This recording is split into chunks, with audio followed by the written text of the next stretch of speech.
कि हम आर्टिस्ट को लोग समझते हैं कि ये शौकिया है, इससे आप पैसे नहीं कमा सकते और एक फैमिली नहीं चला सकते, आप नाम नहीं बना सकते, आप कार नहीं खरीद सकते, ये सिर्फ शौक है।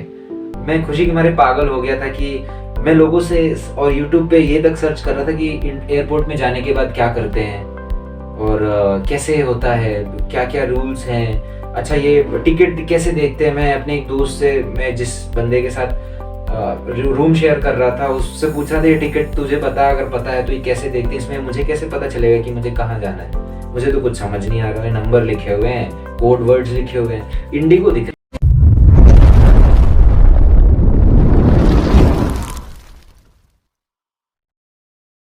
नमस्कार दोस्तों, मेरा नाम साहिल खजूरिया है और ऑल इंडिया प्रेजेंट्स में आप सबका स्वागत है। ऑल इंडिया प्रेजेंट्स एक ऐसी टैलेंट प्रमोशन कंपनी है, आप कंपनी कह सकते हैं या एजेंसी कह सकते हैं, जो इंडिया के अलग अलग टैलेंट को प्रमोट करती है। आपके पास किसी भी तरह का टैलेंट हो, जैसे कि डांसिंग, सिंगिंग, आप कोई इंस्ट्रूमेंट बजाते हैं, आप म्यूजिशियन हैं, आप राइटिंग, आप गाने लिखते हैं या पोइट्री लिखते हैं, स्टोरी टेलिंग, आप कुछ भी हमसे शेयर कर सकते हैं। एंड हमारा ये काम रहेगा कि हम उसको लोगों तक पहुंचाएं और आपके टैलेंट को प्रमोट करें। आज ऑल इंडिया प्रेजेंट्स का ये पहला इंटरव्यू है और पहले इंटरव्यू में आज हमने एक बहुत ही अच्छे आर्टिस्ट जिनका नाम विनीत भास्कर जी है और वो सतना मध्य प्रदेश से बिलोंग करते हैं। हमने आज उन्हें इनवाइट किया है ताकि उनकी बातें, उनका टैलेंट आप लोगों तक पहुंच सके। और मैं स्वागत करता हूं विनीत भास्कर जी का।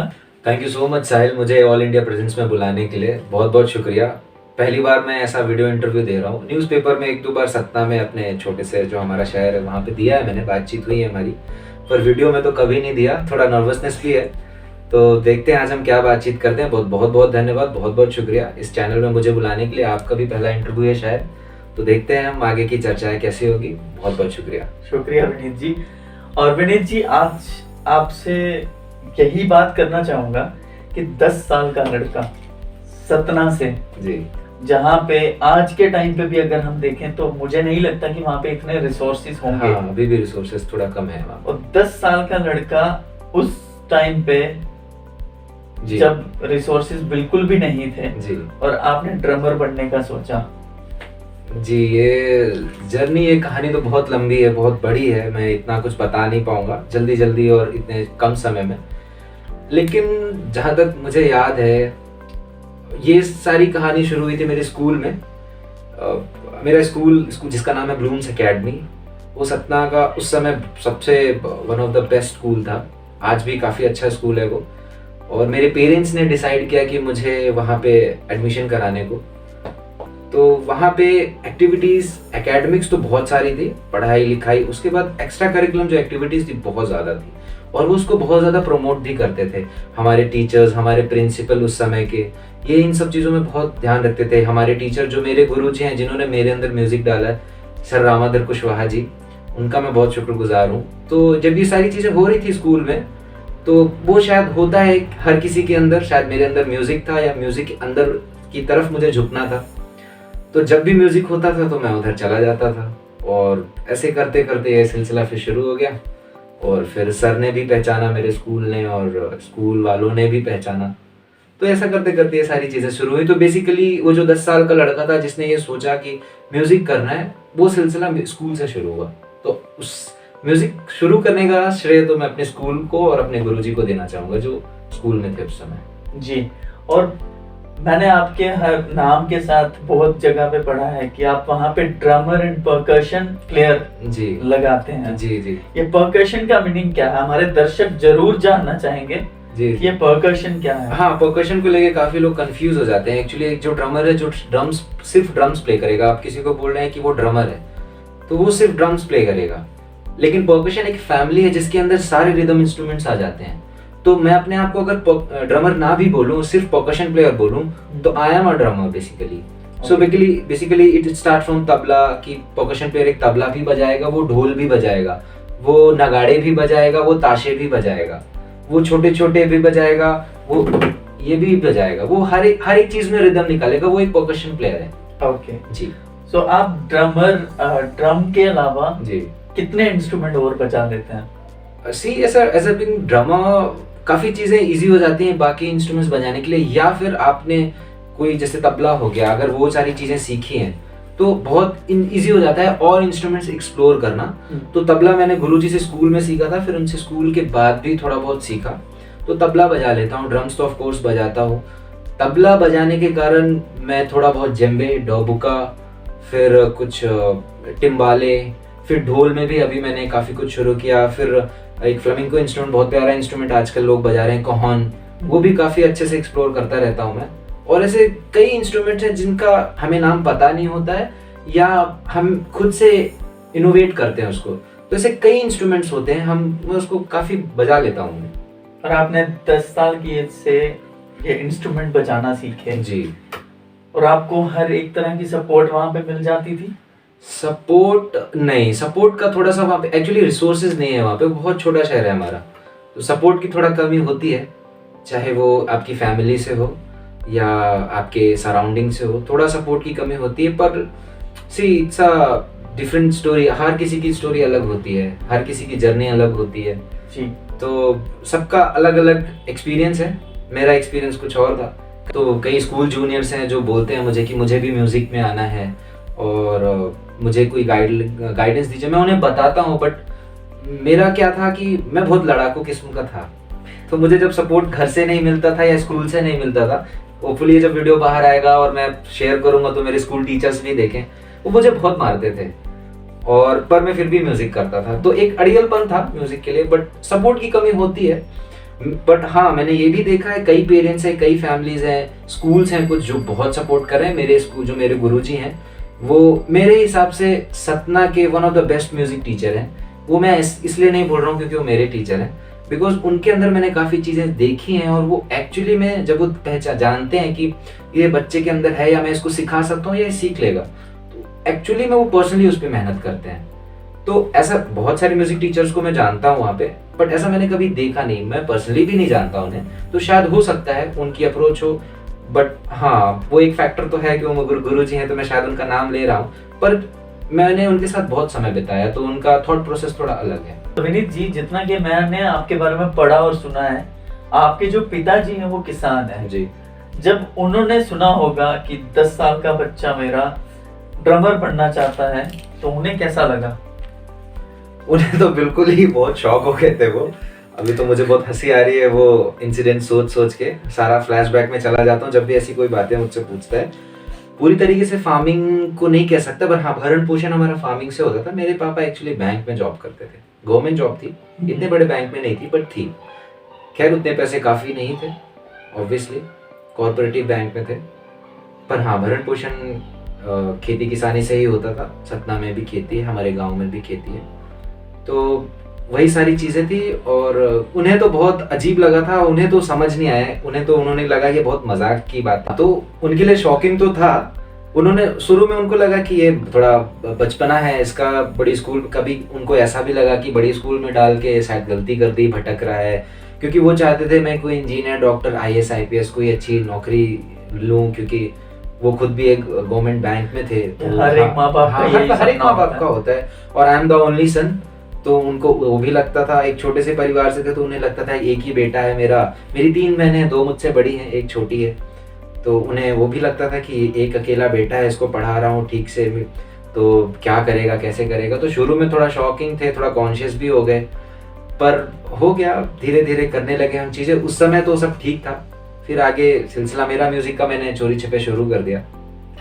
और मैंने ये भी सुना है कि आप स्कूल में भी फंक्शंस में पार्टिसिपेट करते थे, और बाकी स्कूल्स के आसपास के जो स्कूल्स होते थे वहाँ भी पार्टिसिपेट करते थे। जी और जी, काफी प्राइज भी आपने जीते हुए हैं। जी, हम लोग एक्चुअली हमारा इंटर स्कूल कंपटीशन होता था, इंटर डिस्ट्रिक्ट कंपटीशन होता था। तो जैसा कि मैंने बताया कि हमारे गुरुजी जो मेरे म्यूजिक टीचर थे, सर रामाधर कुशवाहा जी, वो हमें बहुत इनकरेज करते थे, स्कूल को भी इनकरेज करते थे।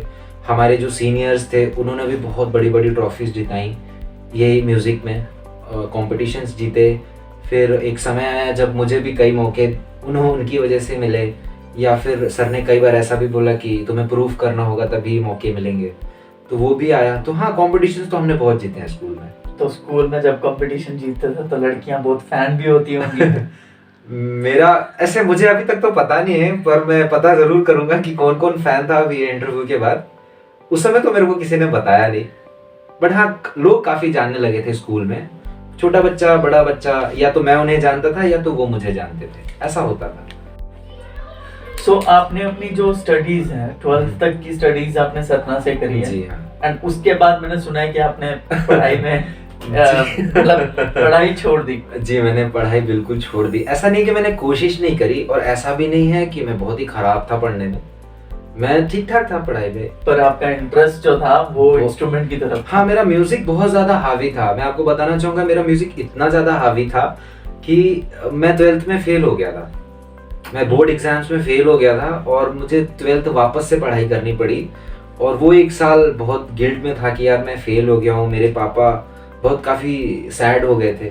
तो मेरे म्यूज़िक इतना ज़्यादा हावी था कि इवन 12th एग्ज़ाम बोर्ड्स तक मैं म्यूज़िक करता रहा, और मुझे समझ ही नहीं आया कि पढ़ाई भी ज़रूरी है। ऐसा नहीं है कि मैं इंडोर्स करता हूँ इस चीज़ को कि बच्चे पढ़ाई ना करें। मैं पढ़ाई लिखाई को लेके बहुत ज़्यादा, मतलब मैं बहुत ज़्यादा सपोर्टिव हूँ। मेरे घर में सारे पढ़े लिखे हैं। मेरी दीदी बहुत ब्राइट स्टूडेंट थी, सबसे बड़ी वाली। सेकेंड मुझसे जो छोटी है वो भी बहुत ब्राइट है। मैं ही एक ऐसा था जो म्यूज़िक की तरफ बहुत ज़्यादा रुझान था। तो ऐसा नहीं है कि मैंने पढ़ाई करी। और मैं एक CSB कंपनी सेक्रेटरी करके कोर्स होता है प्रोफेशनल, उसमें भी ट्राई किया।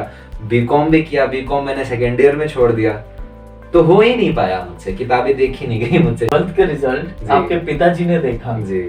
तो मुझे तो नहीं लगता कि वो ड्रम जो थे आपके घर पे पड़े हुए वो घर पे ही होंगे उस टाइम पे। जी, पहली बात तो उस समय तक मेरे पास ड्रम्स नहीं था। एक्चुअली उस समय मेरे पास ड्रम्स थे भी नहीं। मेरे पास एक्चुअली घर पे कभी कोई इंस्ट्रूमेंट्स नहीं रहे। तो अब जैसे मैंने आपको बताया कि एक बेसिक फैमिली का लड़का और एक बेसिक सी फैमिली जिसके पेरेंट्स चाहते हो कि वो काफ़ी कुछ चाहते हैं कि उनका बच्चा काफ़ी कुछ करे, वो ऑब्वियसली ये सब चीज़ों को सीरियसली नहीं ले पाएंगे।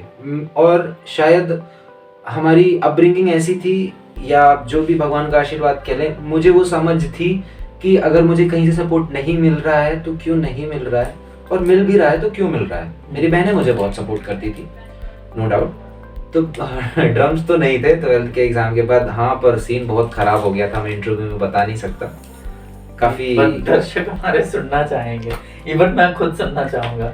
जब मेरे पास क्या हो गया था? जब मेरे पास 12th का रिजल्ट आया, मैंने इंटरनेट साइबर कैफे में देखा, तो मैं तो बहुत नम हो गया था। कुछ समझ नहीं आ रहा था मैं क्या करूँ, कैसे घर जाऊँ, प्रिंट आउट लेके घर पे जाऊँ या नहीं जाऊँ। बिकॉज मैं मैथ स्ट्रीम से, मतलब साइंस स्ट्रीम से था। फिजिक्स, केमिस्ट्री, मैथ, इंग्लिश, हमारा एक फिजिकल एजुकेशन एडिशनल होता था। सब में तो पास था, लेकिन फिजिक्स, केमिस्ट्री में तीनों में फेल था। तो मैं फेस नहीं करना चाहता था, नहीं कर भी पा रहा था। ऐसा लग रहा था कि एक्चुअली में मैंने कुछ बहुत बुरा काम कर दिया है। बट समहाउ द अदर मुझे घर तो जाना ही था। एंड ऑफ द डे मैं घर गया और हो गया, बातचीत हुई पेरेंट्स से, थोड़ा इमोशनल चीज़ें हुई, सैडनेस थी। बट ठीक है, अब ये उतार चढ़ाव शायद दस्तूर कह लो, अब क्या कहते हैं, जो भी वर्ड है, मुसीबतों को चीर के बंदा। हाँ, तो बस वही था, वो शायद होना था, या मुझे एक लेसन मिलना था। बिकॉज मैं आज भी कहता हूँ, और ये है, मैं पहले तो आपको बता दूं, मैं इंटरव्यू जरूर दे रहा हूँ, लेकिन मैं खुद को, मेरा ऐसा एटीट्यूड है कि मैं कभी, लगता ही नहीं कि मैं कुछ बहुत बड़ी हस्ती हूँ या कुछ मैंने कर लिया है। हर किसी को सीखना है, हर किसी की जर्नी है। अपने आप काम में आप अपने पेज पे मेहनत करोगे, आपका पेज एक दिन ब्लू टिक वेरीफाइड हो जाएगा, वन ऑफ द वर्ल्ड का या इंडिया का बहुत अच्छा पेज हो जाएगा।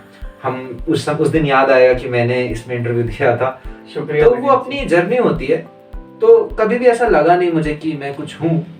बट ये सारी चीज़ें और ये सारी जो चीज़ें हुई मेरे साथ, 12th में फेल होना और वहाँ से जो चीज़ें आगे हुई, मैं आज भी मानता हूँ कि वो मेरी ज़िंदगी का सबसे बड़ी इन्वेस्टमेंट और सबसे बड़ा लेसन है। क्योंकि मैं अंदर से फील कर सकता हूँ कि उस समय मैंने क्या सीखा, वो आज भी काम आता है मुझे। जी, गलती करने से ही इंसान एग्जैक्टली। और मैंने गलती करने में कभी मैं हिचकिचाया नहीं। मैंने काफ़ी गलतियाँ करी हैं, और बस एक ही चीज़ हमेशा से पता थी कि यार एक गलती, सेम चीज़ कभी नहीं करूँगा।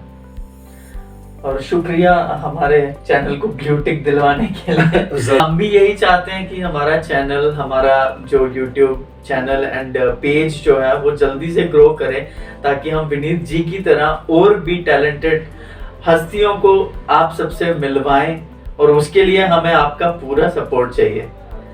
और आगे सतना से मुंबई, वो उसके बारे में जानना चाहेंगे कि ऐसा क्या हुआ एंड कैसे प्लान बना कि आप सतना से मुंबई शिफ्ट हुए। मुंबई सतना, हाँ, ये भी एक अलग स्टोरी है और एक अलग ही जर्नी रही है इसकी भी। पहले तो मैं मुंबई नहीं गया, मैं दिल्ली आया था, बिकॉज मुंबई में मैं किसी को जानता नहीं था और किसी से पहचान नहीं थी। तो मैं पहले दिल्ली आया, मैंने सोचा कि मेरे दोस्तों ने भी बोला, एक्चुअली हमने सतना में एक छोटा सा बैंड बनाया था। ओह वाह। तो हाँ, वो हम आज भी सारे साथ मुंबई में काम कर रहे हैं। तो सबने बोला कि यार तुम थोड़ा बहुत जानते हो, तुम्हें आगे निकलना चाहिए, तुम्हें यहाँ पे वेट नहीं करना चाहिए। मैं उस चीज़ के लिए, क्योंकि उन्होंने फाइनेंशियली भी मुझे सपोर्ट किया था, तो मैं ज़िंदगी भर शुक्रगुजार रहूँगा उनका। वो इंटरव्यू देखेंगे ये वीडियो तो वो समझ जाएंगे मैं किन की बात कर रहा हूँ। ऐसे दोस्त जो होते हैं वो बहुत किस्मत से मिलते हैं। जी बेशक। तो मैं पहले दिल्ली आया था, पहले दिल्ली में देखा, लोगों से मिला, म्यूजिशियन से मिला, देख कौन क्या कर रहा है, कैसे बजा रहा है। तो मुझे ये बताया गया और ये एहसास भी हुआ कि मैं अभी शायद किसी काबिल नहीं हूँ। तो मुझे थोड़ा सा धक्का भी लगा कि ऐसा इंडस्ट्री में आने के बाद सबके साथ ही होता है। क्या होता है कि बहुत बड़े बड़े ऐसे स्टार्स हैं जो आज के टाइम पे सुपर स्टार्स हैं जी, बट शुरुआत में उन्हें भी कहीं ना कहीं से सुनना पड़ा है। जी जी। और अभी आपके साथ ऐसा क्या किस्सा हुआ, आपको बता सकते हैं तो? जी, मैं कुछ दिल्ली के बहुत अच्छे म्यूजिशियंस हैं, जो ड्रमर हैं या गिटारिस्ट हैं, उनके पास जाता रहता था। तो पहले तो बातें होती थी Facebook, phone call, WhatsApp call पे, नॉर्मल कॉल्स पे और चैट्स पे हो जाती थी बातें। फिर उसके बाद मिलना हुआ उनसे। तो जब उन्होंने मुझे देखा तो उन्होंने बोला कि बॉस ऐसा नहीं हो पाएगा, जो तुम अपना विज़न देख रहे हो उसके लिए अभी शायद तुमने 1% भी उसका अचीव नहीं किया है और तुम्हें ज़ीरो से शुरू करना पड़ेगा। और उस टाइम आपको कैसा लगा कि सतना में एक फेमस ड्रमर और मुंबई या दिल्ली में तो आपको 1% भी नहीं माना गया?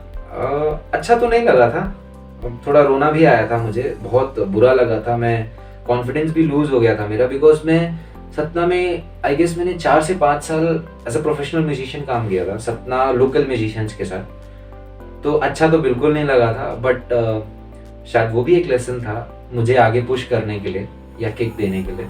तो वो वाक्य, वो जो इंसिडेंट होना बहुत ज़रूरी था वो म्यूजिशियंस के साथ, और उनका भी मैं थैंकफुल हूँ। वो आज भी टच में है एंड दे स्टिल अप्रिशिएट मी कि यू डिड वेल। तो कहीं ना कहीं वो चीज़ें होना बहुत ज़रूरी थी। बुरा तो लगता है, लेकिन शायद ऐसे ही इंसान सीखता है या ऐसे ही इंसान आगे बढ़ता है। और इसी बीच आपको किसी न किसी एक इंसान ने तो सपोर्ट किया होगा। उस समय मैं जब निकला था बाहर तो मुझे जहाँ तक याद है ऐसा कोई अभी थे नहीं। मेरे जो दोस्त थे वही मुझसे कंटिन्यूस टच में रहते थे, या मेरी बहनें हो गई। ऑफ कोर्स घर छोड़ दिया था, घर से बाहर आ गया था पहली बार, तो पेरेंट्स भी टच में रहते थे। वो पूछते रहते थे क्या होगा, कैसे करोगे, क्या सोचा है तुमने। और पापा तो उस समय तक ना खुश थे। इवन मेरे मुंबई जाने के बाद भी पापा बोल रहे थे कि पढ़ाई शुरू करो, ये करते रहो और इसके साथ कुछ और करो। तो ये सारी चीज़ें थे, क्योंकि हमारे ना वो जीन्स में है, या हम कह लें कि हम आर्टिस्ट को लोग समझते हैं कि ये शौकिया है, इससे आप पैसे नहीं कमा सकते और एक फैमिली नहीं चला सकते, आप नाम नहीं बना सकते, आप कार नहीं खरीद सकते। ये सिर्फ शौक है। आपको सारी जो चीज़ें हैं वो सिर्फ एक नौकरी करके ही मिलेगी, या समाज में आपको जो आपका जो पोजीशन है वो समाज में इसी नौकरी की वजह से मिलेगा, ये सब करके नहीं मिलेगा। पर अब देश बदल रहा है। पहले कहते थे कि जी खेलोगे कूदोगे होगे खराब, जी, बट अब कहते हैं कि खेलोगे कूदोगे तभी बनोगे ना। और इंडिया में इतना टैलेंट है कि उसे बाहर आने के लिए कोई रास्ता नहीं है, कोई सोर्सेज नहीं है। एग्जैक्टली। अब आप खेल कूद से या सिंगिंग से, अपने शौक से घर भी ले सकते हो, गाड़ी भी ले सकते हो, और लोगों ने किया है। हाँ, और बहुत सारे ऐसी एग्जांपल्स हैं इंडिया में, इवन आउट ऑफ इंडिया भी। तो ये चीजें हमारे पेरेंट्स को समझनी चाहिए कि बच्चों की स्टडीज के अलावा कोई ना कोई एक एक्टिविटी में उन्हें डालना चाहिए, चाहे इवन वो स्विमिंग हो, स्पोर्ट्स से रिलेटेड हो, सिंगिंग से रिलेटेड हो, करिकुलर एक्टिविटीज जो आती हैं उससे आपके ना कि बच्चे का पढ़ाई में ज्यादा मन लगेगा, उसकी हेल्थ भी अच्छी रहेगी। इतना कुछ अपने बारे में सुन के दूसरे ड्रमर से या दूसरे बैंड से, और फिर जब आपको मुंबई में स्ट्रगल करने के बाद मुंबई में जब आपको पहला कॉन्सर्ट मिला, तब आपकी कैसी खुशी थी? कॉन्सर्ट तो बहुत दूर की बात थी, कॉन्सर्ट तो मुझे कुछ साल मिले ही नहीं। हाँ मतलब आपने अगर पहले कॉन्सर्ट की बात करी तो हाँ, मैं खुशी के मारे पागल हो गया था। औरंगाबाद में था हमारा शो, सिंगर का जो हमारे सिंगर थे हरीश मोयाल, उनके साथ था मेरा शो। तो उसके वो खुशी में मतलब वर्ड्स में नहीं बता सकता, लेकिन मैं खुशी के मारे पागल हो गया था कि मैं लोगों से और यूट्यूब पे ये तक सर्च कर रहा था कि एयरपोर्ट में जाने के बाद क्या करते हैं और कैसे होता है, क्या क्या रूल्स हैं, अच्छा ये टिकट कैसे देखते हैं। मैं अपने एक दोस्त से, मैं जिस बंदे के साथ रूम शेयर कर रहा था, उससे पूछ रहा था ये टिकट तुझे पता, अगर पता है तो ये कैसे देखते हैं, इसमें मुझे कैसे पता चलेगा कि मुझे कहाँ जाना है, मुझे तो कुछ समझ नहीं आ रहा है। नंबर लिखे हुए हैं, कोड वर्ड्स लिखे हुए हैं, इंडिगो दिख रही है, मुझे आज भी याद है वो इंडिगो की फ्लाइट थी। तो ये सारी चीज़ें थी, कुछ पता ही नहीं था हमें। तो थैंकफुली उन्होंने मौका दिया और मुझे वो मौका मिला और आपने उस मौके का बुनाया। आपने मुंबई में उसके बाद बहुत सारे कॉन्सर्ट करे। जी, वो उसके बाद भी जर्नी इतनी इजी नहीं थी, उसके बाद भी काफ़ी कुछ सीखना बाकी था। कॉन्सर्ट मिला मुझे, मैं इतना तैयार नहीं था पर मिला मुझे, क्योंकि उन्होंने मेरे ऊपर भरोसा किया। फिर उसके बाद जो सिलसिला शुरू हुआ सीखने का, मैं मेरे जो गुरुजी हैं सर फ्रैंको वाज, उनसे मैंने सीखा। 2 साल से ज़्यादा ही सीखा मैंने उनके पास। और ये सारी चीज़ें जब मैंने उनसे सीखी, उसके बाद shows, concert, entertainment industry, show business में आया। तो सर फ्रैंको वाज जी, ये मुंबई में आपने इनसे क्लासेस ली? जी, वो बहुत ही लेजेंडरी ड्रमर हैं, one of the legendary drummer of India. वो आर.डी. बर्मन के ड्रमर रह चुके हैं। वो ड्रम्स ही नहीं, काफ़ी परकशंस भी बजाते हैं। वो एक बहुत ही अच्छे वायलिन प्लेयर हैं और उनको सुनना मतलब मेरा तो ये जन्म, अगर मैंने उनसे सीख लिया है तो मेरे लिए तो काफ़ी है इतना। वो इतने अच्छे हैं वो। ग्रेट। तो उसके बाद आपने फॉरेन में भी जाके कॉन्सर्ट जी हाँ, कुछ कंट्रीज में किए हैं मैंने। कुछ कंट्रीज के नाम अगर आप शेयर कर सकें? हाँ, मैं आपको ज़रूर बताना चाहूँगा जहाँ पे मुझे बहुत मज़ा आया। दुबई में मैं काफ़ी समय तक था, और वियतनाम, हनोई करके एक जगह जो वहाँ की कैपिटल है, वहाँ पे था मैं। चाइना में था, तो यहाँ पे मुझे बहुत मज़ा आया। हाँ, तो इंडिगो एयर से नहीं गए होंगे? नहीं, वहाँ पे इंडिगो एयर से नहीं गए थे। और तब तक आपको अपनी टिकट चेक करना भी आ चुका था? बहुत अच्छे से। जब आप फॉरेन कंट्रीज में परफॉर्म करते थे तो किसी फैन ने आपसे आके बात करने की कोशिश करी हो, या कोई ऐसा वाकया जो आप लोगों से शेयर करना चाहते हो? फैंस हाँ, लोग काफ़ी जिनको पसंद आता है, जो एक्चुअली में सुनते हैं, जो म्यूज़िक लवर्स होते हैं, वो जब सुनते हैं तो उन्हें काफ़ी पसंद आता है। दुबई में क्योंकि मैं वहाँ पे लंबे समय तक था, तो मैं एक क्लब में परफॉर्म कर रहा था। तो हुआ कि जो नीचे सुनने वाले थे उन्होंने कुछ रिटन नोट्स लिख के, वो आज भी हैं मेरे पास, वो उन्होंने मेरे पास भेजे। और सॉन्ग प्ले ख़त्म करने के बाद मैंने उसको पढ़ा और काफ़ी अच्छा लगा। और ये सारी चीज़ें जब होती हैं एक आर्टिस्ट के साथ, तो जो हमें पैसे मिलते हैं वो पैसे से ज़्यादा बड़ी चीज़ें होती हैं। जी बिल्कुल ठीक, ये बात बिल्कुल सही है कि आपके टैलेंट को कोई सराहे तो वो ज्यादा अच्छा लगता है इवन के पैसे मिलने। तो विनीत जी, सिर्फ सराहने से काम हो जाता है? अगर पैसे ना मिले आपको तो भी आप जाके शो करना चाहेंगे? हाँ, मैं शो क्यों नहीं करना चाहूँगा। अगर देखिए, पैसे कहीं ना कहीं से तो कमा लेंगे आप। ये आपको भी पता है कि कोई इंसान अगर टैलेंटेड है या उसमें कोई चीज़ है जो वो कर सकता है या एक्चुअली में उस चीज़ में अच्छा है, तो पैसे तो वो कमा लेगा, इसमें कोई दो राह नहीं है। फ्री में करने की बात है या बिना कमर्शियल्स के करने की बात है, क्यों नहीं, बिल्कुल मैंने किया भी है। मैंने कई, इतने बड़े लेवल पे नहीं किया है, पर कई बार ऐसा हुआ है जहाँ पे मुझे प्ले करना है कुछ लोगों के लिए, जिससे जो लोग आ रहे हैं वहाँ पे, वो पैसा किसी गरीब बच्चे हो गया, किसी एनजीओ के लिए, या आज भी कोई अगर मुझे पूछता है कि ये एनजीओ के लिए है, क्या परफॉर्म करोगे, तो मैं बिल्कुल उसे मना नहीं करता। यही एक अच्छे आर्टिस्ट की पहचान है विनीत जी, कि आप आज के टाइम पे जहाँ सब पैसे के पीछे भाग रहे हैं, तो आप पैसा तो कमा ही रहे हैं पर साथ ही साथ इंसानियत भी कमा रहे हैं। तो आर्टिस्ट, मैं कहूँगा आर्टिस्ट सारे ही ऐसे होते हैं, नहीं ऐसा नहीं कि मैं ऐसा हूँ, मेरे सारे दोस्त भी ऐसे हैं जो अच्छे आर्टिस्ट हैं, या जो हमारे सीनियर्स हैं, जो हमारे इंडिया के बहुत बड़े आर्टिस्ट हैं, सारे लोग ऐसे ही हैं। मतलब आर्टिस्ट होते ही ऐसे हैं। जैसे अगर आप उन्हें बुलाइए, आप उन्हें अच्छे से बुलाइए, प्यार से बात करिए, उन्हें आप बोलिए कि आप परफॉर्म करिए, वो आएंगे बेशक, वो आपके लिए परफॉर्म भी करेंगे और आपको कुछ ना कुछ दे के ही जाएंगे। ऑब्वियसली आप प्रॉफिट कमाएंगे, आप एक किसी नॉन प्रॉफिट ऑर्गेनाइजेशन के लिए उनको परफॉर्मेंस करा रहे हो, तो वो उसी एनर्जी और उसी इंथुसियाज्म से परफॉर्मेंस देंगे। सिर्फ मेरी ऐसी बात नहीं कि मैं ऐसा हूँ, सारे ही आर्टिस्ट ऐसे होते हैं।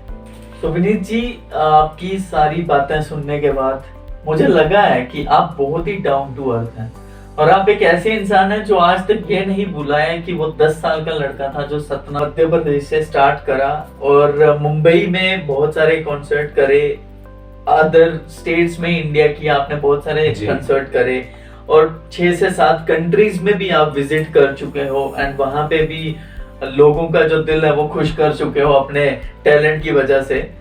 तो एक क्वेश्चन और है कि आपने कभी ऐसा सोचा है कि इतना परफॉर्म करने के बाद मैं क्यों ना एक बार फिर से उसी सतना के स्कूल में जाके परफॉर्म करूं? यार ये मेरी बहुत दिली ख्वाहिश है, मैं अपने स्कूल में परफॉर्म करना चाहता हूँ। मैंने उन्हें कई बार पर्सनली बोला है, हमारी बात होती रहती है इसमें। हमारे जो करंट हमारे स्कूल के प्रिंसिपल हैं उनसे हम व्हाट्सएप में कंटिन्यू कनेक्ट रहता हूँ।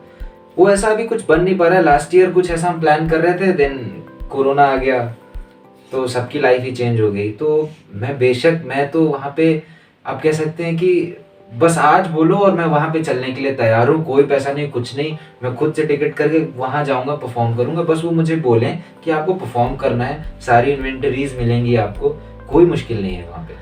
तो अब ये इतना कुछ होने के बाद जी, आपके पिताजी इस चीज से खुश हैं कि नहीं? जी हाँ बिल्कुल, अभी तो वो खुश हैं कि तुमने जो किया अच्छा किया। मैंने फिर वही बात कहना चाहूँगा कि सबकी अपनी जर्नी होती है और end of the day result matter करता है। अगर आप रिजल्ट दे पा रहे हो, ये हो सकता है कि आपको टाइम लगे थोड़ा और थोड़ा सा वक्त लगेगा, लेकिन ये सब में वक्त लगता भी है। पर हाँ, आपकी जो बात का जो उत्तर है ये यही है कि अभी तो कोई दिक्कत वाली बात नहीं है, अभी तो घर पे सब कुछ ठीक है। सो आई एम अर्निंग, मैं अर्न कर रहा हूँ, घर को भी संभाला हुआ है, रिस्पॉन्सिबिलिटीज भी ठीक तरीके से हैंडल कर रहा हूँ, तो ठीक है। मेहनत का फल जो है वो अब आपको जी बिल्कुल मिलता है, मेहनत का फल मिलता है। अभी बहुत मेहनत करनी है, अभी तो मेहनत करी ही नहीं है। ये शायद मेरे लिए बहुत एक्चुअली में बहुत बड़ी बात है कि मैं इंटरव्यू दे रहा हूँ, क्योंकि मुझसे भी टैलेंटेड लोग हैं, मुझसे भी बड़े आर्टिस्ट और बड़े लोग हैं जिनका इस प्लेटफॉर्म पे और ऐसे प्लेटफॉर्म पे इंटरव्यू होना चाहिए। मैं बहुत ज़्यादा शुक्रगुजार हूँ आपका, इंटीग्रिटी का, अपने सराउंडिंग्स के लोगों का, अच्छे लोगों का, उनकी ब्लेसिंग्स का, कि मैं यहाँ पे बैठ के आपसे बात कर पा रहा हूँ। ये मेरे लिए बहुत बड़ी बात है। मैंने ऐसा कभी सोचा नहीं था कि ये होगा, क्योंकि मेरे लिए जो मेरी ज़िंदगी है या दुनिया है मेरी, सतना मुंबई तक ही सीमित है।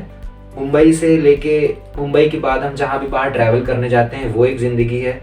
घर में बैठ के जो हम रियाज करते हैं, प्रैक्टिस करती है, वो एक ज़िंदगी है। इससे ज़्यादा अभी तक ज़िंदगी मैंने सोची ही नहीं है कि कोई इंटरव्यू ले, या बिकॉज मुझे सच्ची में ऐसा लगता है कि मैं अभी इस काबिल नहीं बन पाया हूँ। कई बार ऐसा भी हुआ है कि मेरे लोकल न्यूज़पेपर्स ने मेरा इंटरव्यू या छोटी छोटी बातें छापी हूँ और मैंने उसे कभी शेयर नहीं किया, क्योंकि मेरे अंदर अभी भी है कि मैं इस काबिल नहीं हूँ। जो एक अच्छा टैलेंटेड इंसान होता है वो हमेशा ऐसा ही बोलता है। और अभी आपकी बात पे मुझे एक 2 लाइनें याद आ रही हैं जो कि पंजाब के एक सिंगर की हैं जी। उनका नाम सतिंदर सरताज है। वाह। उन्होंने ये बोला था कि बन जाइए उस्ताद फिर भी सीखते रहिए नीवे बइये, कि अगर आप उस्ताद भी बन जाते हैं जी, तब भी सीखते रहिए, नीचे बैठ के सीखते रहिए, अपने गुरु से सीखते रहिए। जी जी बिल्कुल। तो मैं भी सबको यही बोलना चाहूंगा कि आप बेशक आपके अंदर अगर टैलेंट है और आप सोचते हैं कि मुझे बहुत आता है जी, और मैं इसमें और कुछ अपग्रेड नहीं कर सकता, तो मेरी यही रिक्वेस्ट है, ये दिलो ख्वाहिश है कि आप सब अपने टैलेंट को अपग्रेड करते रहें, क्योंकि आजकल जमाना डिजिटल का है। जी। पहले लोग अगर कहीं एक प्रोग्राम होता था तो दूसरे गांव वाले उस प्रोग्राम को नहीं देख पाते थे, बट आज जब डिजिटल है, जब इंटरनेट की फैसिलिटी गांव-गांव में है, पहाड़ों पर है, जहां हम सोच भी नहीं सकते वहां पर भी है, तो कोई भी बच्चा, कोई भी बड़ा आपको कहीं से भी देख सकता है। आप उसको अपग्रेड करें, अपने टैलेंट को अपग्रेड करें, जरूरी नहीं है कि आप गांव में हैं तो एक गांव के लोग ही आपको देखेंगे। आज आप YouTube से, Facebook से, ऐसे कई सोशल साइट्स हैं जिनके माध्यम से आप लोगों से कनेक्ट हो सकते हैं। ऑल इंडिया प्रेजेंट्स का यही मानना है, और हमारा जो हमने जो पहल करी है वो इसी के लिए करी है कि लोग हमसे जुड़े, हम उनका टैलेंट आगे प्रमोट करेंगे। इट्स नॉट लाइक उसके लिए आपको कुछ पे भी नहीं करना है, it's a free of cost service. तो आपको बस अपना टैलेंट, अगर आप किसी से शेयर करने में घबरा रहे हैं, आप हमसे शेयर कर सकते हैं। हम भी आपको एक दिन यहाँ बैठे हुए देखना चाहते हैं विनीत जी की तरह, जैसे विनीत जी यहाँ बैठ के मैं भी चाहूंगा कि ऑल इंडिया प्रेजेंस में और भी काफी लोग आए जो मुझसे टैलेंटेड है ज्यादा, या किसी ना किसी चीज में टैलेंटेड है। मैं बेशक चाहूंगा कि उनका टैलेंट प्रमोट हो, उनको लोग जाने, उन्हें ऐसा मोटिवेशन मिले जो मुझे ये वीडियो इंटरव्यू खत्म करने के बाद मिलेगा या मिल रहा है इस दौरान। शुक्रिया विनीत जी हमारे यहाँ पे आने का भी। विनीत जी सबकी लाइफ में चड्डी बड्डी दोस्त होते हैं जी। आप अपने किसी दोस्त के बारे में बताएं जो आपको मतलब आपको इतना सपोर्ट करता है कि उसके सपोर्ट के बिना आप अपने आप को कुछ भी नहीं मानते। बेशक बहुत ही इमोशनल और बहुत ही डीप क्वेश्चन पूछ लिया। उस शख्स का नाम है विजय। हम शायद विजय, हाँ जी विजय, okay. विजय द्विवेदी वो सीए है। तो हम शायद 20 या 22 साल से साथ में हैं। हमारा घर आमने सामने ही है, साथ में बड़े हुए, सेम ईयर का बॉर्न है, सेम स्कूलिंग, सेम क्लास, एक साथ हर year by year same class में प्रमोट होते रहे। बहुत टैलेंटेड है, बहुत ब्रिलियंट स्टूडेंट है एकेडमिक्स में। मतलब वो जितने में वो पास होता था, टॉप करता था, उतने में मैं शायद 2 बार पास होता हूँ, बिकॉज वो 90% अगर ला रहा है तो मैं 2 बार पास, मतलब 45 2 ईयर में पास हो जाता था। तो ऐसा है। तो हम इतने अच्छे दोस्त हैं कि even we know the colour of the our underwear. तो इसीलिए चड्डी बड्डी दोस्त। जी बिल्कुल, इसीलिए चड्डी बड्डी दोस्त हैं हम। और बहुत ही पागल सा और बहुत ही बदमाश है। वो आपकी बातें सुन रहे होंगे, कोई बात नहीं, बिल्कुल। जब मुंबई में स्ट्रगल के टाइम पे जब आपको लोगों ने बोला कि आप कुछ नहीं कर सकते जी, आपको इतना आता नहीं है जी, उस टाइम आपके दिमाग में आया कि मैं घर चला जाऊं या फिर कोई जॉब स्टार्ट कर लूं, इस लाइन को छोड़ दूं?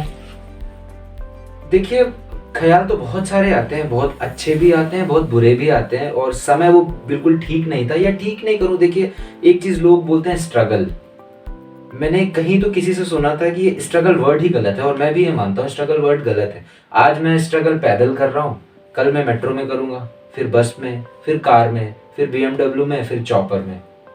पर मुझे ऐसा लगता है स्ट्रगल चलता ही रहेगा। अगर स्ट्रगल खत्म हो गया और सारी चीजें मोनोटोनस और जो एक साइकिल है वो चलता रहेगा, और आप कुछ अपग्रेड नहीं हो रहा है, कुछ अलग नहीं हो रहा है, आप पुश नहीं कर रहे हो खुद को, तो फिर शायद मेरे हिसाब से तो वो लाइफ नहीं है।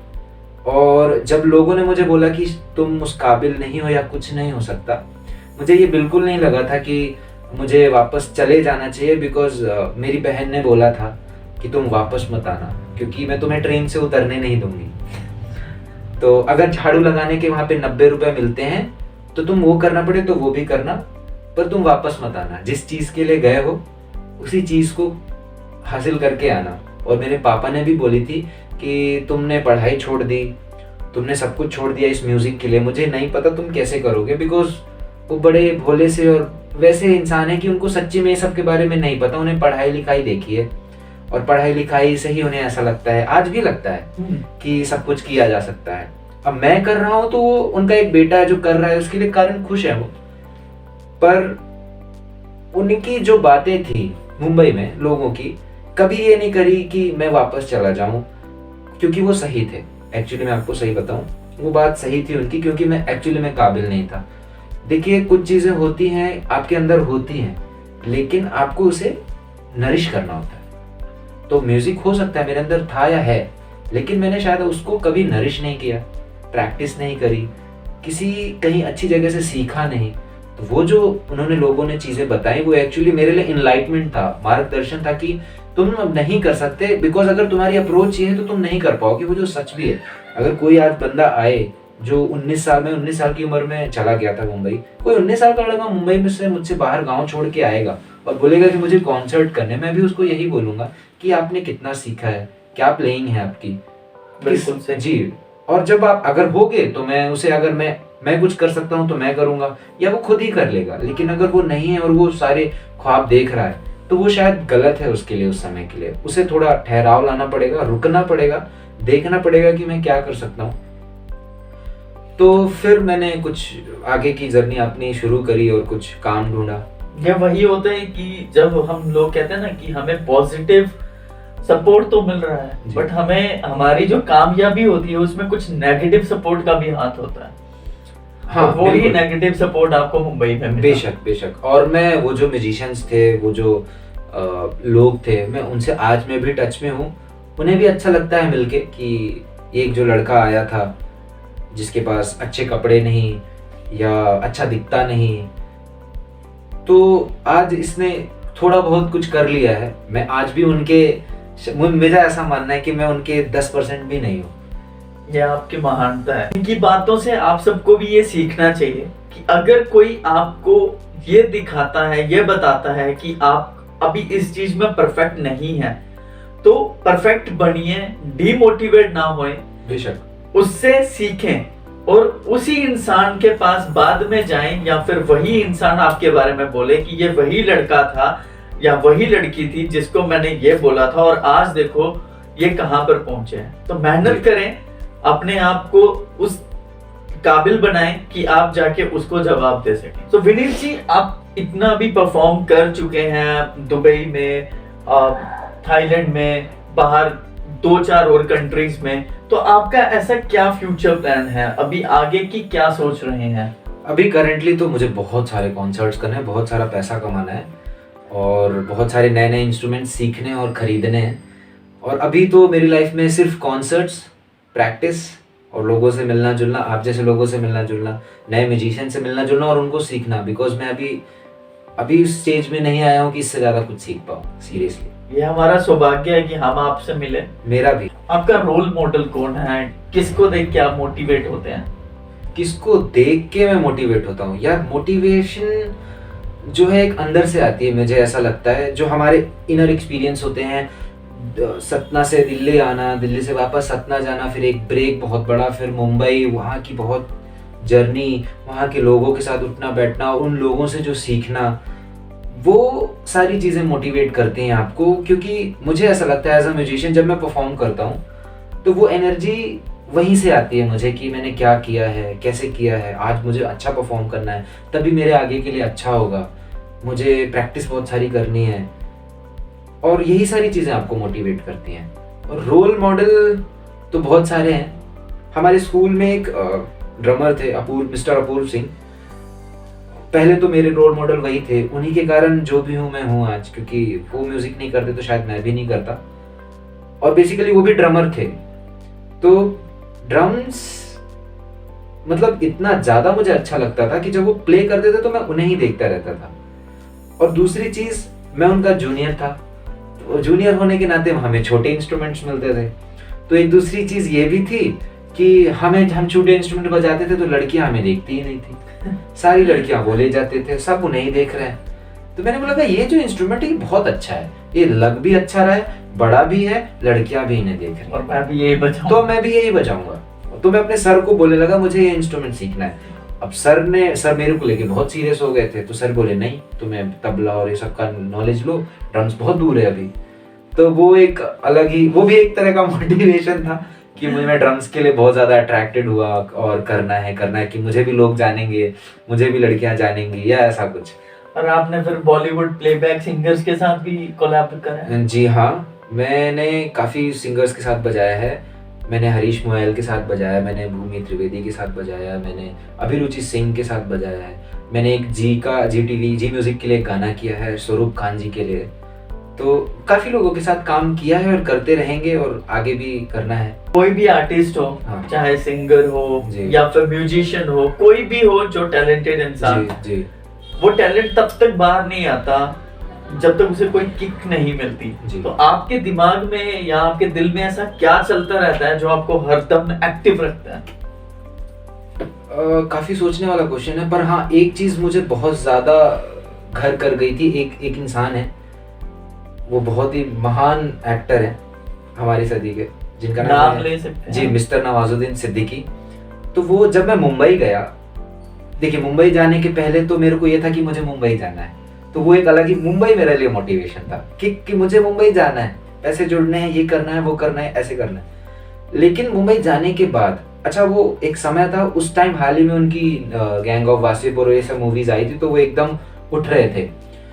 तो उनका एक इंटरव्यू मैंने एक जगह देखा था जहाँ पे वो कह रहे थे कि उनकी माँ बोलती है कि जो कचरे का एक ढेर होता है उसकी भी जगह बदल जाती है, वो भी एक दिन किसी नए प्रोडक्ट में बाहर आ जाता है और अच्छे प्रोडक्ट में रिसाइकल होके या उसकी जगह बदल दी जाती है। तुम तो एक फिर भी इंसान हो। मुझे वो बात कुछ ज्यादा ही घर गई और ये बात सच में, इस चीज को प्रूफ करने के लिए मैं कुछ कर नहीं सकता, पर ये जहन में है मेरे बात। वो हर वक्त मुझे याद रहती है कि अगर मुझे कोई चीज पानी है और वो नहीं हो रही तो वो होगा, जगह बदलेगी जी। हम मेहनत करेंगे तो उसको तो बेशक मिलेगा, अवश्य मिलेगा। तो आज हमें आपसे बात करके बहुत ही अच्छा लगा, मुझे भी बहुत अच्छा और लगा। हमारे दर्शकों को भी बहुत अच्छा लगा होगा, और आई होप कि आप सब इनसे कुछ नया सीखेंगे, अपनी लाइफ में कुछ नया करेंगे, और फिर एक दिन ऑल इंडिया प्रेजेंट्स आपको भी प्रमोट करेगा, आपके भी टैलेंट को प्रमोट करेगा। मेरी सबसे यही गुजारिश है कि जहां भी हैं, हमारी डिटेल्स आप सबके पास हैं। आप कभी भी हमसे बात करना चाहते हैं, अपने टैलेंट को हम तक पहुंचाना चाहते हैं, तो आप बेझिझक वो कर सकते हैं। बाकी मैं चाहूंगा कि विनीत जी ऑल इंडिया प्रेजेंट्स के बारे में कुछ बोलें। ऑल इंडिया प्रेजेंट्स का ये जो पेज है बहुत ही अच्छा है, और मैं बहुत ज़्यादा प्लेजरेबल फील कर रहा हूँ कि मैं इनके लिए पहला इंटरव्यू, वीडियो इंटरव्यू दे रहा हूँ। मुझे ऐसा लगता नहीं था कि मैं इंटरव्यू देने लायक भी हूँ, बिकॉज मैं अपनी कुछ चीज़ों में बिजी हूँ और उसमें बहुत खुश हूँ, म्यूज़िक में बेसिकली। और ये मेरे लिए एक्चुअली में बहुत अच्छी बात है कि मैं आप लोग को और शाहिल से मैं इन सारी बातें शेयर कर पा रहा हूँ। मैं बहुत वैसा भी हूँ कि यार ये सारी बातें लोग सुनेंगे तो क्या बोलेंगे, क्या कर रहा है ये, म्यूज़िक में ध्यान दो और ये सब में क्या इंटरव्यू में पड़ा है। तो सारी चीज़ें हो रही। तो ऑल इंडिया प्रेजेंट्स एक बहुत ही अच्छा प्लेटफॉर्म है। इनका सपना काफ़ी पुराना है, पर इन्होंने शायद अप्रोच और एक्शंस अभी लिए लॉकडाउन में शायद। हाँ। मैं साहिल को काफ़ी ज़्यादा समय से नहीं जानता हूँ, कुछ हाल ही 1 साल या 6 महीने से जानता हूँ। तो एक इनकी बहुत ही अच्छी मुहिम है मैं कहूँगा, और एक बहुत ही अच्छा प्लेटफॉर्म है। आप प्लीज़ अपनी चीज़ें इनको शेयर करिए। ये इंटरव्यू हर जगह आएगा, यूट्यूब, इंस्टाग्राम, फेसबुक, लिंक्डइन, हर जगह दिखेगा आपको। आप अपना भी कंटेंट इनको शेयर कर सकते हैं डायरेक्ट डीएम में, इनको टैग करिए, इन्हें अपना कंटेंट पहुंचाइए। इनका मानना है ऐसा कि जो भी युवा हैं या जो भी कलाकार हैं या किसी भी चीज़ में अच्छे हैं या कुछ भी अच्छा करना चाहते हैं, वो अपना कंटेंट शेयर करें और खुद भी प्रमोट हो, और ये अपने पेज के थ्रू लोगों को अवेयर कर सके कि ये जो इंसान है ये करता है, ये इंसान इस चीज़ में अच्छा है। ये सारी चीज़ें अगर ये करेंगे तो शायद मुझे ऐसा लगता है कि ये चाहे वो यंगस्टर्स हो या कोई भी टैलेंटेड इंसान हो, वो भी आगे बढ़ेगा, इनका पेज भी आगे बढ़ेगा और हम सब आगे बढ़ेंगे। तो मैं चाहूँगा आप इंस्टाग्राम पे इनके पेज को सब्सक्राइब करिए, लिंक लाइक बटन दबाइए, घंटी बजाइए। फेसबुक में इनके पेज को सब्सक्राइब करिए, साहिल भाई को फेसबुक रिक्वेस्ट भेजिए, इंस्टा पे इन्हें डीएम करिए, फॉलो करिए, लिंक्डइन पे इन्हें फॉलो करिए, प्लीज करिए। Thank you so much. Thank you Vineet ji, thank you so much Sahil, आप हमारे ऑल इंडिया प्रेजेंट के प्लेटफॉर्म पर आए। It's my pleasure. आपने अपने स्ट्रगल और कामयाबी के बारे में हमें बताया। जी, होप आगे भी आपसे ऐसे मुलाकात होती जी रहेगी। बिल्कुल बिल्कुल। सो गाइज, आज आप देख रहे थे विनीत भास्कर जी को, कैसे उन्होंने 10 साल की एज में एक अपना टैलेंट चुना और उसी टैलेंट को बरकरार रखा, उसमें मेहनत करी और आज एक अच्छे मुकाम पर हैं। तो आप सब भी ऐसा कर सकते हैं। टाइम फालतू के काम में लगाने की बजाय, या फालतू में कुछ यंगस्टर ऐसे हैं जो नशे की लत में लग जाते हैं बहुत ही कम एज से, तो मेरी उन सबसे यही रिक्वेस्ट है कि वो टाइम जो आप उस चीज को दे रहे हैं, आप किसी एक टैलेंट को दें। आगे आपका भी भला ही होगा और आपकी फैमिली को बहुत खुशी होगी जब अपने किसी बच्चे को वो किसी के सामने परफॉर्म करते या किसी के सामने किसी को मोटिवेट करते हुए नजर आएंगे। तो सब्सक्राइब करें ऑल इंडिया प्रेजेंट्स चैनल को, हमारा Facebook page, Twitter page, Insta handle and LinkedIn handle मैं सब नीचे यहाँ पर डिस्क्रिप्शन बॉक्स में डाल दूंगा। सो प्लीज फॉलो अस, और हमें आप सबकी सपोर्ट चाहिए ताकि हम विनीत जी जैसे बाकी और भी टैलेंटेड हस्तियों को आप तक पहुंचा सकें। धन्यवाद।